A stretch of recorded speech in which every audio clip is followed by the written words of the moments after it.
Это наш единственный жеребец конюшни. Жених – чистокровный орловский рысак. Здесь появился полгода назад, но уже успел стать всеобщим любимцем. В нашем хозяйстве 6 половозрелых кобыл.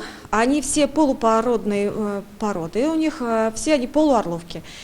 Я увидела его в интернете, он мне очень понравился, мы его купили в Заинске. Это клуб Гульнары Галиевой, у нее 4 детей. Когда-то старшая дочь увлеклась конным спортом, это и сподвигло маму создать свою конеферму, несмотря на то, что она сама инвалид 3-й группы. Теперь это единственный клуб в Бугульме, где лечат больных детей.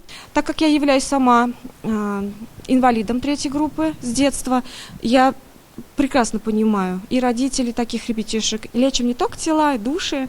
Это большое животное, огромный энергетический у них потенциал. Здесь иппотерапией регулярно занимаются 10 детей. Для них создали все условия. Вместе с супругом Гульнара купила старую пилораму, чтобы сделать скрытый манеж. В 40 лет она отучилась на тренера по иппотерапии.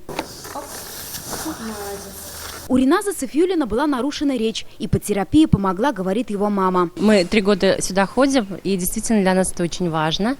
Мы стали уже много чего говорить, то есть она нам очень помогла. Гульнара вообще, она молодец, она нашла такой подход к ребенку. Это сложно назвать бизнесом.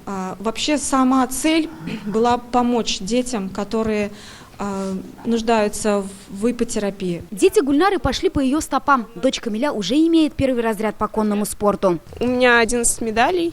Мы с моей кобылой заняли 3-е место в Казани.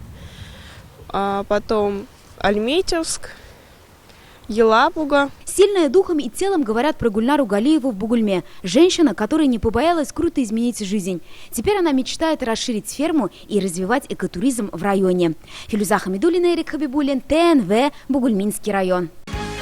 Закажи рекламу на ТНВ. Телефон в Казани 5 705 100.